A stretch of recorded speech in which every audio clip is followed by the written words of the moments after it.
We're running a bit late, so I guess I should get started. Good morning, everyone. Can you hear me? Oh, good. If I get too excited, I tend to speak too fast, so please slow me down if I do. I'm going to talk about Spectre Meltdown, not properly about the technical aspects of it, but about philosophical, social aspects of these architectural bugs that I guess most are already somewhat familiar with or have already panicked about. But there's no reason for fear. This is the iconic image of the big bad wolf from my childhood.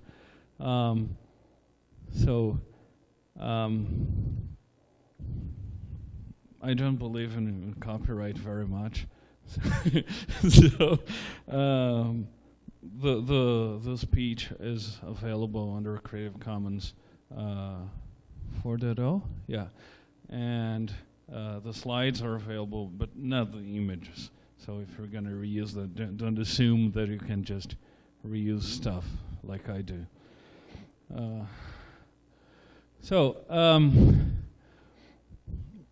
I like to bring some advice from grandma, not my grandma. This is these pictures are from Grandma Betty 33. I came across her story after she passed away, and I was moved. I have no clue on whether the advice that I bring here is from her, whether she actually gave such advice, but it's good advice anyway. So let's pretend that she did, and this is homage to her. Prevention is better than cure. That's something very important to keep in mind when thinking about health, when thinking about security, particularly computer security. Grandma would probably advise any grandson or granddaughter when leaving to take a coat, because it might get cold. A modern grandma would also advise, well, and if things get too hot, you might need a condom, so take one too, right? It's that sort of advice that helps prevent getting sick. It's all fundamentally about not letting the big bad wolf in, because if you do, it's a lot harder to contain it. Another piece of advice is not to take candy from strangers. There's a funny video about that. Let's see if it plays.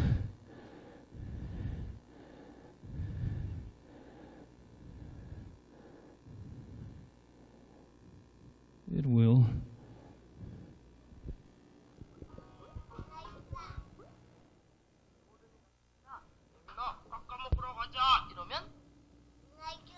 안 돼요 해야지. 안 돼요. 옳지. 그럼 아이스크림 먹으러 가자 하면? 안 돼요. 안 돼요. 그럼 수영하러 갈래? 이러면? 안 돼요. 안 돼요. 무조건 안 돼요야. 모르는 아저씨가 그러면 알았어? 응? 다시. 예빈아 아저씨랑 깎아 먹으러 갈래? 이러면? 안 돼요 하라고. 안 돼요. 다시. 모르는 아저씨가 예빈아 깎아 먹으러 가자 하면 안 돼요. 그럼 아이스크림 먹으러 가자 하면 안 돼요. 그럼 수영하러 갈래? 네. 안 돼요. 안 돼요. 옳지. 저리 가요. 저리 가요. 가 이래. 오이 오이.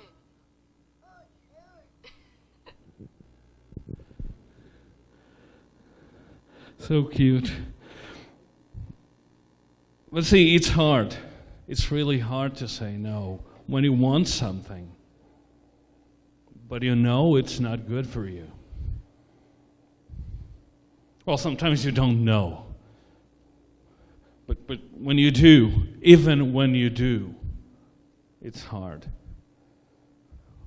We grow up and we learn, but it's still hard. Just like you shouldn't take candy from strangers because you don't know what's in there. You shouldn't take software from strangers because you don't know what's in there. You don't know what it's going to do in your computer. And it used to be a lot easier to avoid. It was common sense, but it's not anymore. It used to be separate. There was data and there was code. And data was stuff like text, and tables, spreadsheets, and databases and stuff. And then there was code, instructions for the computer. But then someone came up with the brilliant idea of mixing them up. And then there were data files that contained programs. And when you open the file, it started running software that you didn't get a chance even to see. And then it came to the internet, and when you visited a web page, it started running software on your computer. Software that you didn't get a chance to see and didn't know that there was any software to run. But still, it ran on your computer.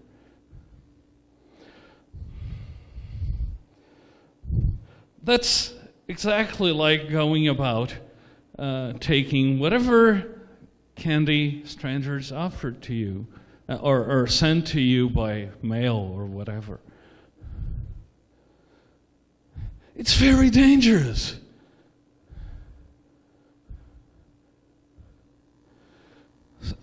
So from this automatic execution of software embedded in data came all sorts of malware, like viruses, worms, Trojan horses. And nowadays, when you visit a web page, there's going to be software that tracks you over which pages you visit. There's going to be software that mines crypto coins for someone else's benefit on web pages without your awareness even. There's going to be software that blocks your behavior, like, oh, I want to see the source code for this page. No, you won't. I want to take a copy of this piece of text. No, you won't. Oh, I want to read all of the rest of this article without filling in this web form. No, you won't. There's software that will get in your way, running on your computer against you. Obviously, there are ways around that. If it's that dumb, like I don't enable JavaScript, so these blockers won't run, or these cryptocoin miners won't run. These trackers, well, they work very well outside my computer anyway, so I have to find other ways to disguise myself. But I wouldn't like to have them running on my computer, so I don't let them. Now, when I say that I do not enable JavaScript, people look at me as if I was crazy. Like, what? How? I mean, the internet doesn't even work like that. Well, that's unfortunately true. A lot of stuff does not work anymore. It's terrible that you have to run arbitrary code on your computer in order to be able to see pictures or read text. I don't like that. It's crazy. That is crazy. And you see why I put up the picture of that book, the O Alienista, that's originally Brazilian, because it looks like everyone around me is crazy. Therefore, I must be the crazy one, right? But I don't think so. And I hope I can convince you that it's this behavior that is being propagated today that is actually crazy. So we actually see some common sense coming back. Like the US government has prohibited the use in the government of an antivirus software from a Russian company because it's proprietary software and they cannot control that. And they cannot control the company because it's outside the US. And several other governments follow suit. The US government has also banned a cell phone built in China and designed by a Chinese company that decides what software goes in the mobile phone. So that's the issue. Software controls the computer, and through the computer controls you, controls the user. That's why they're taking measures to make sure that they control whoever controls the software that they use. And they had better, because they know what happened to the nuclear research facilities in Iran. It was software that was used to break into and basically destroy the program. It's very important for governments to understand the threat and take steps to avoid this sort of threat. So there are issues of sovereignty, like if you depend on a piece of software and a foreign government controls that piece of software, then what happened to your sovereignty? What happened to, if you don't have jurisdiction to tell a company that the software should behave in this or that way, then you might want to avoid that if the software is not under your control.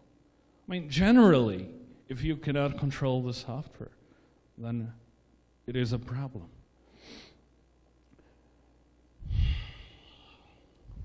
Okay, so our governments have to use software that is under their control.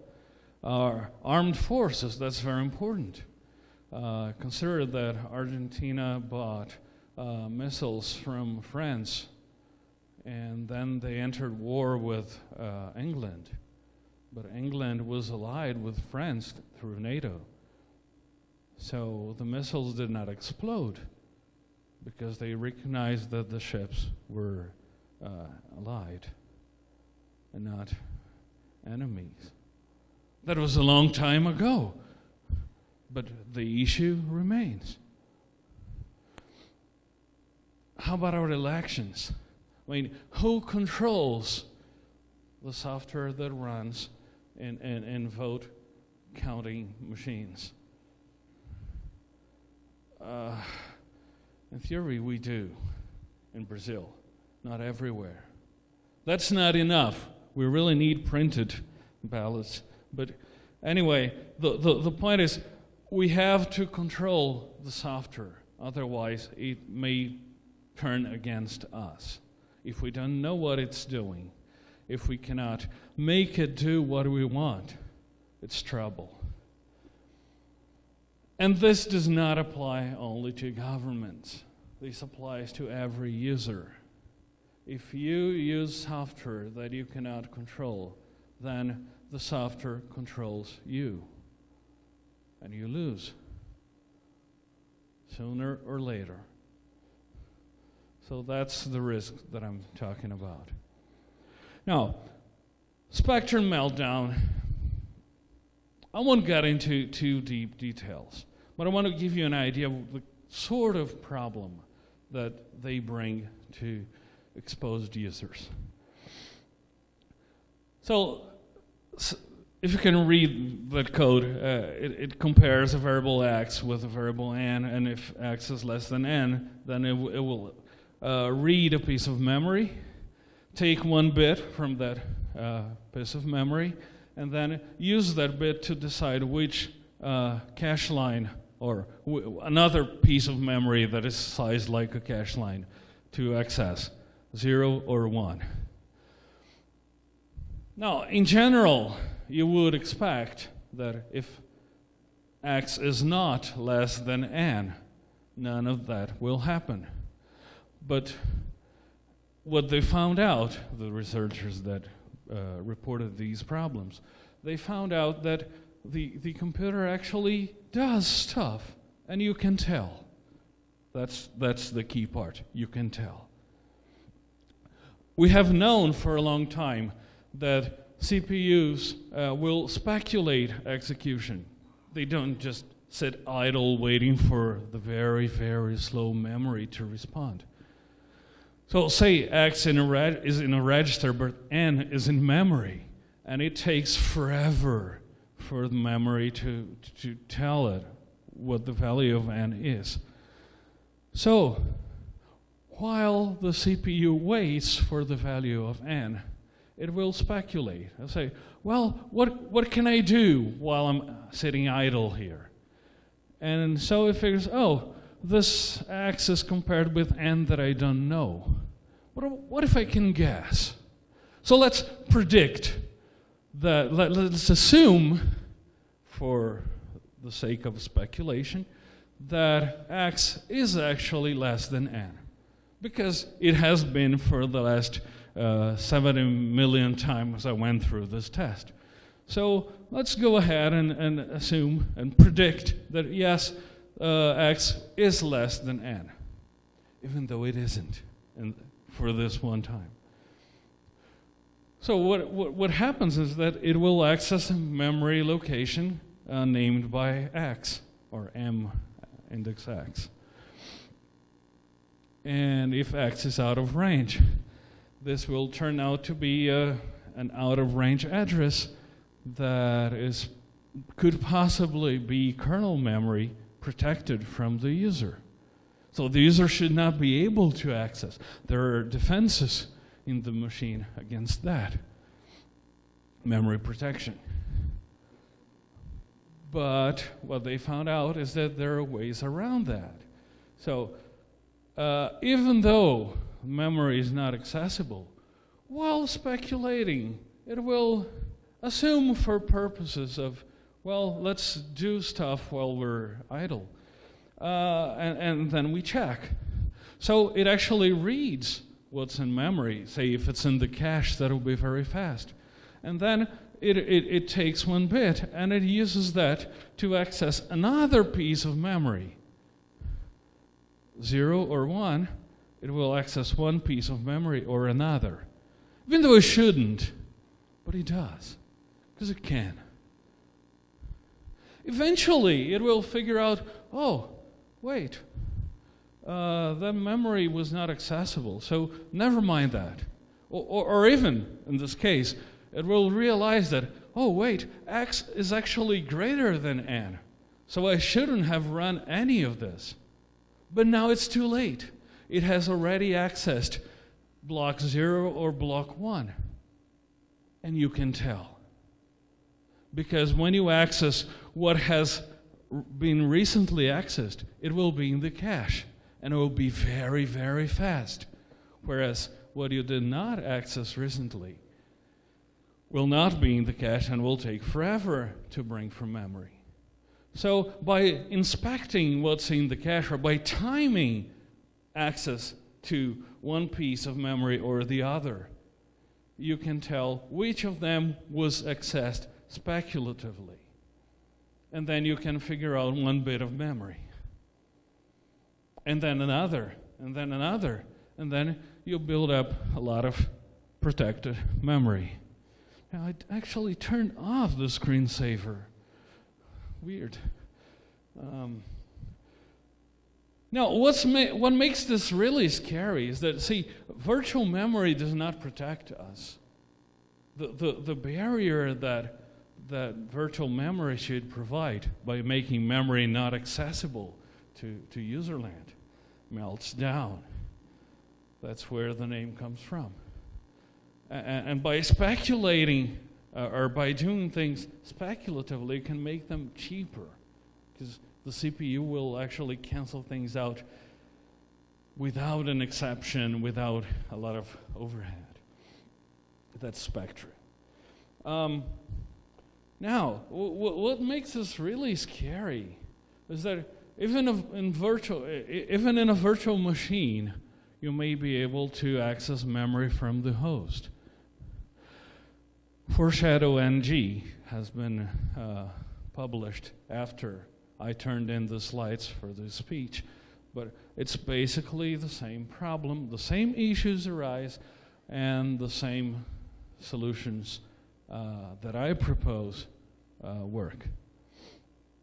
Even though I didn't know about Foreshadow NG by that time. Now, what makes this even scarier is that JavaScript code runs fast enough to be able to exercise these problems. You see, you visit a web page, and it can read arbitrary memory from your browser or from your kernel. That's worrying, isn't it? I mean, people store important data in their computers. So, should they actually be worried? I mean, who here has ever done internet shopping and put in credit card numbers on the browser? Who here stores passwords in the browser? Who here has encrypted disk and has the passphrase, or sorry, the key that decrypts the disk in kernel memory? It's all there for anyone to get to if you're not careful. Now, what does it amount to be careful? If you only use software that serves you, as in, well, software is reliable when it's, to me, when it's not stranger's candy, when I can actually tell what it's going to do in my computer before it does. So I have to be able to audit the software. Not just be able to, but actually audit it. You should not take candy from strangers. That sounds familiar, I hope. If you cannot tell what the software will do, then you're probably better off not running it, because it doesn't serve you. Now, if all the software that you run on your computer actually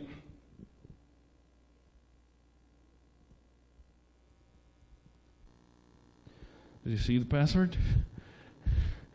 If all the software that you run on your computer actually serves you, as in, you know what it does, and you could change it if you found out that it didn't do what you wanted,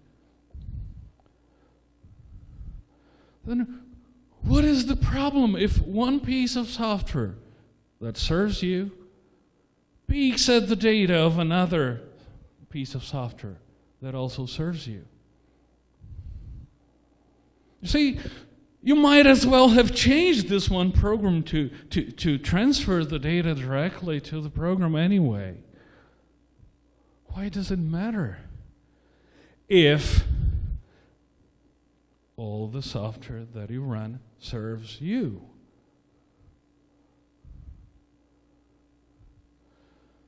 Otherwise, that software does not serve you, and you might as well throw it away.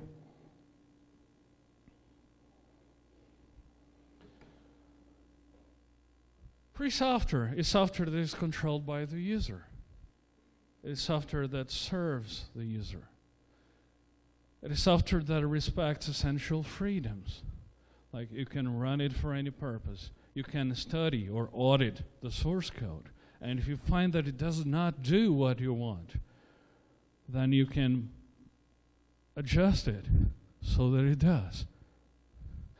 With that alone, any competent programmer given infinite time could figure everything out. But see, none of us have infinite time. So we need community. The two first freedoms alone won't do. We need more. We need to be able to engage with the community and cooperate. So we need to be able to make and distribute copies, to ask for help, or to be able to help others. And then we may have to be able to improve the software and share the improvements with others. Then, together, well, we still won't get infinite time because it's really hard to achieve that. But we can add up the time that we put into auditing software and improving software as a community. We can choose whom to trust to have audited the software properly, and then decide, okay, I'm going to run this one even though I have not audited it myself. But someone else has. I hope.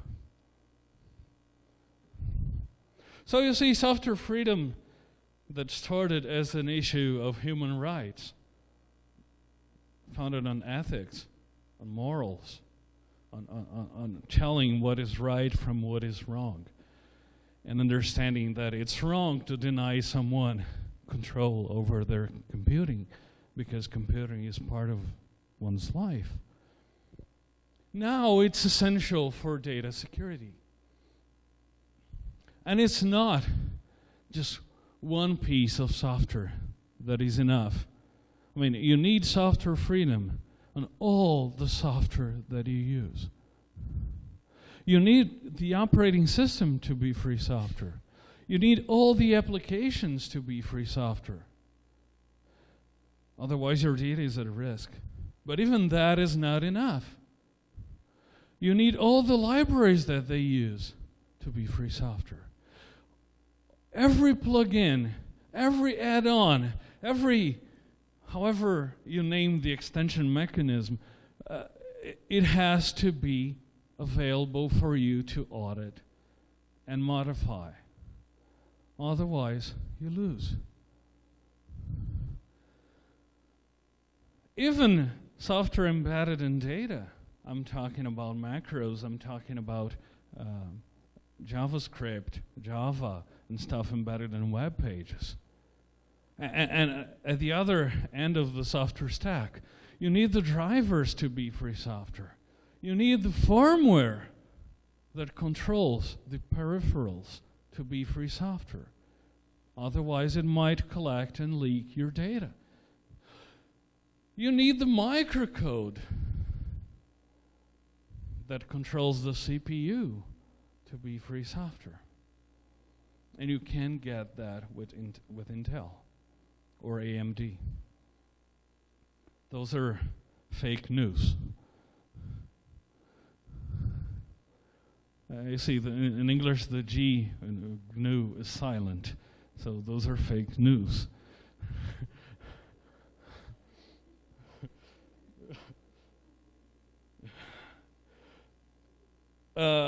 Other fake news are service as a software substitute. Some free software entrepreneurs decide to offer free software packaged in remote servers that the user cannot ever control. That is not freedom for the user. The entrepreneurs get freedom because they're running free software, but they're running it for the user. What the user gets is not freedom. So we should avoid that, because that's equivalent to running software with a universal backdoor that spies on you, because it gets to see all your data and it is controlled by someone else.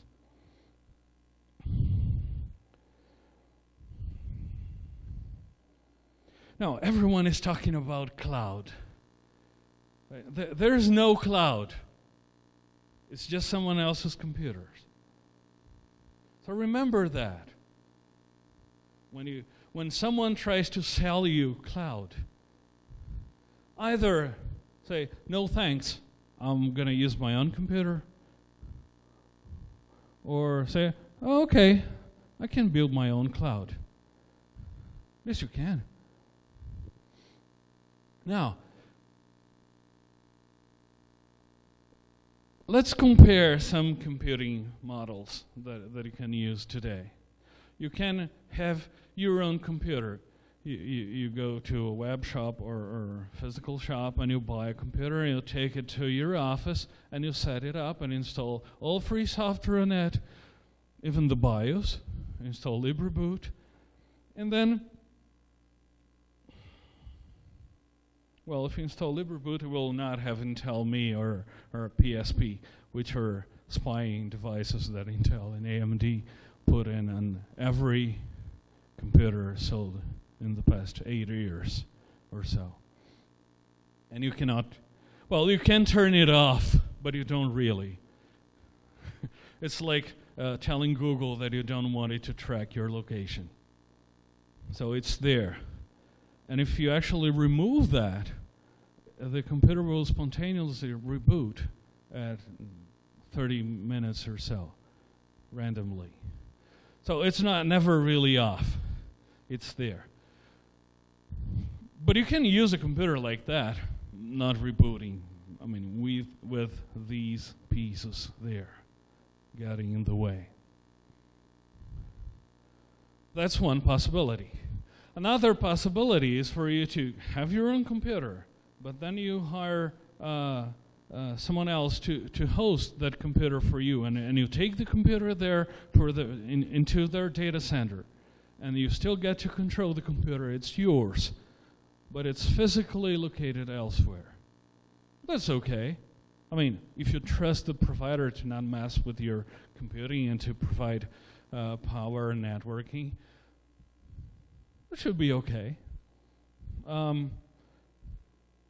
you can hire a virtual computer from someone else. Again, as long as this someone else is reliable, is trustworthy enough that you know that they will not mess with your computing. They will not make your data available to others, even if they're sharing the same physical host. It should be okay.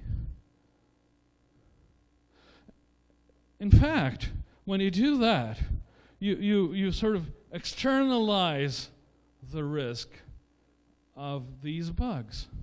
Because now it's up to the service provider to make sure that the computer of another customer is not able to access your data that is running possibly on the same physical machine. Now it's their problem. Of course, you're taking a risk, but they are the ones supposed to fix. There is no microcode that you could install on your virtual machine to protect you. You totally depend on the service provider to do that on the host. And if they do that, they might very well find themselves separating physically the customers nowadays. Well, this one customer uses this one machine, this other customer uses this other machine.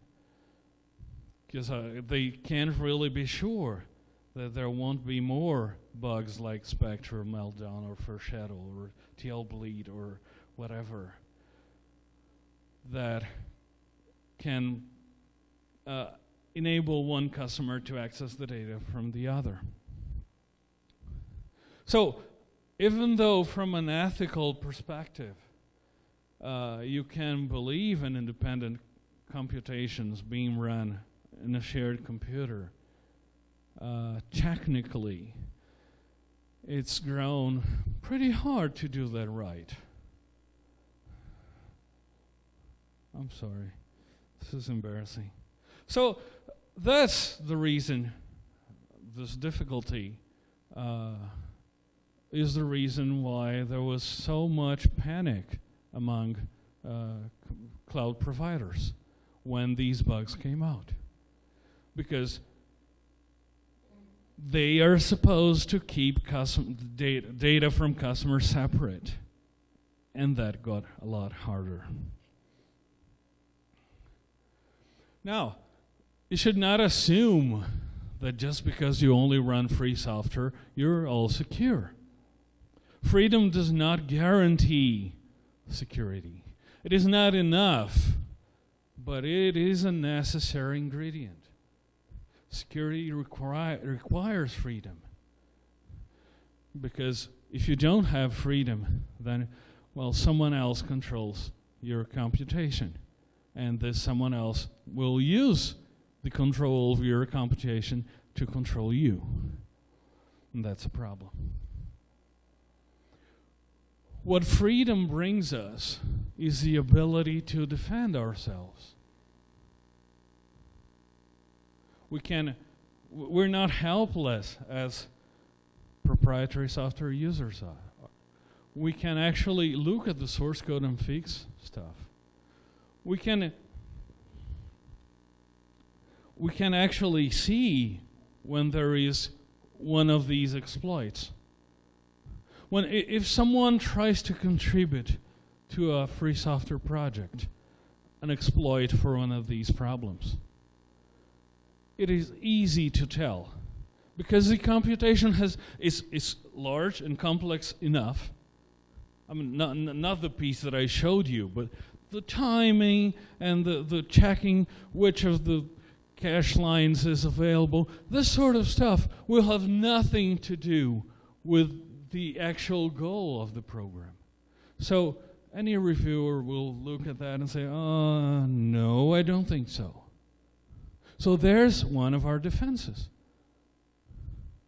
It does not protect us from the usual kind of bugs that we've seen over and over, like accidental access to memory that we shouldn't have. Well, there is memory protection to stop that. And for the accidents, that's enough. Or most often enough. For deliberate attacks, those are more convoluted. Those we can often tell. Now, just before I published the article with these ideas, Spectre came up. That's Spectre over the network. You don't need to run all the timing on your computer. All you need to run is that very small piece of software that I showed you. That will allow a remote attacker to figure out what's going on in your computer. So none of what I said makes any sense, right? It's all lost. It's all hopeless. Well, not really, because when we have access to the source code, we can look at it. We can write tools to detect the gadgets that would enable even a remote attacker to get to the data. And we have done that sort of stuff. We have flags in the compiler now that detect this sort of threat. So, yes, freedom helps even for this sort of remote attack.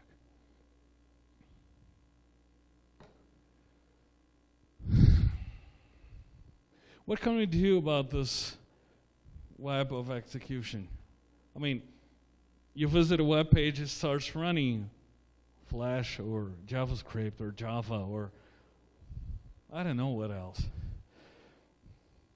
And it's all running automatically under the server's control. See, it's weird. It's not under your control.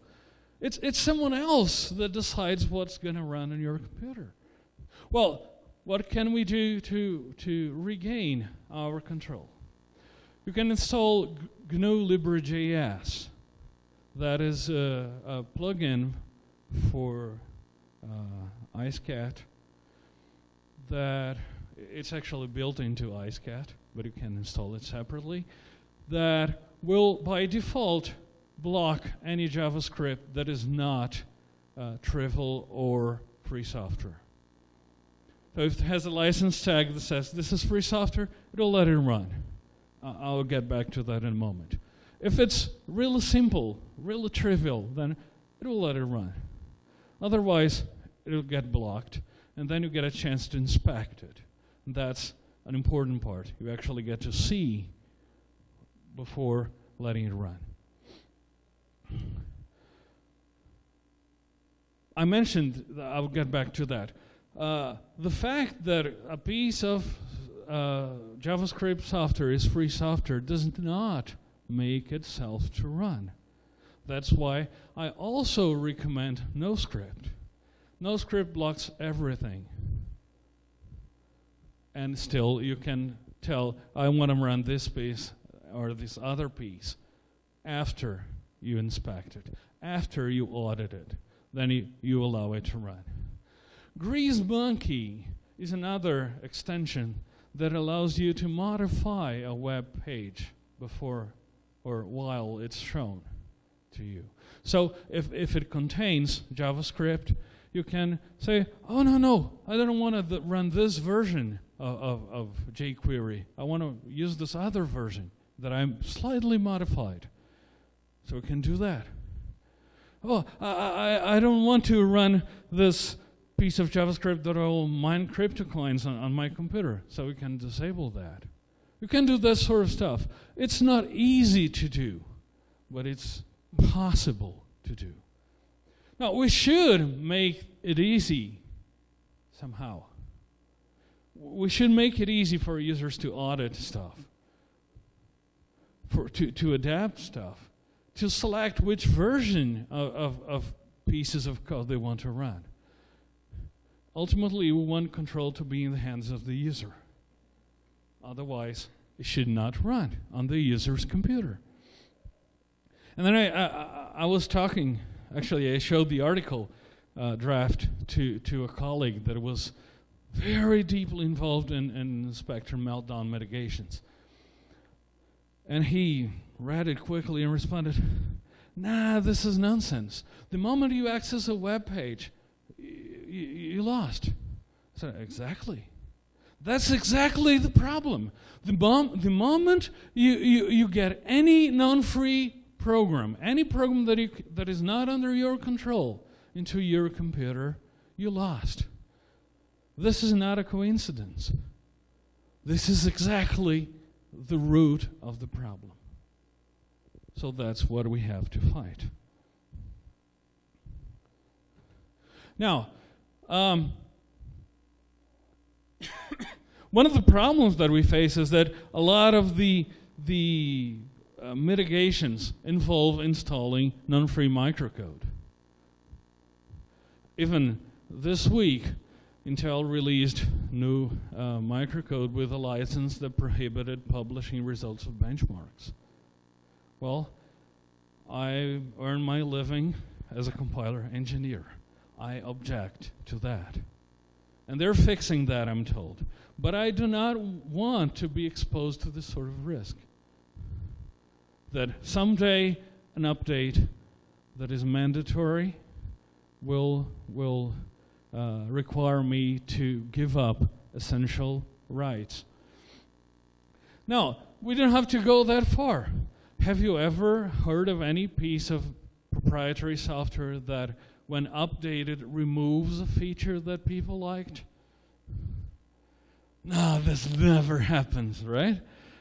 Well, it happens all the time because the proprietary software developers know that users are hopeless.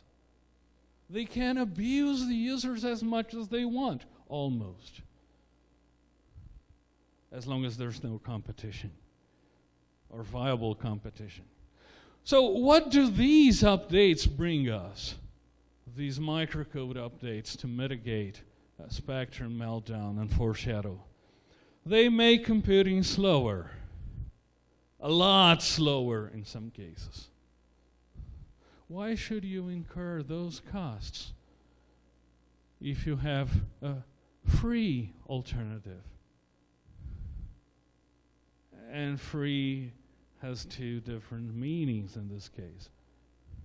Right? If you consider freedom, if you only install free software on your computers, if all the software running there is software that is under your control, then you don't have to install this piece of proprietary software that would make your computer run slower and use more power.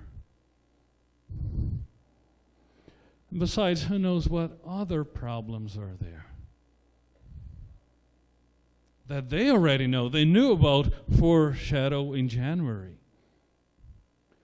So the advice, grandma's advice, still stands. Don't let the big bad wolf in. If you only use free software. There was this US president that once said, we have nothing to fear but Temer himself. Right? Thank you so much.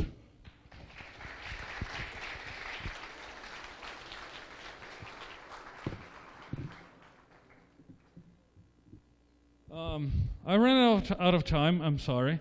Do we have any time for questions? No, I suppose. Do you have any questions? I'll be around for a few minutes. Unfortunately, I'm leaving on a trip very shortly. So if you have a question, talk to me before I run out, and then I'm gone. Thank you.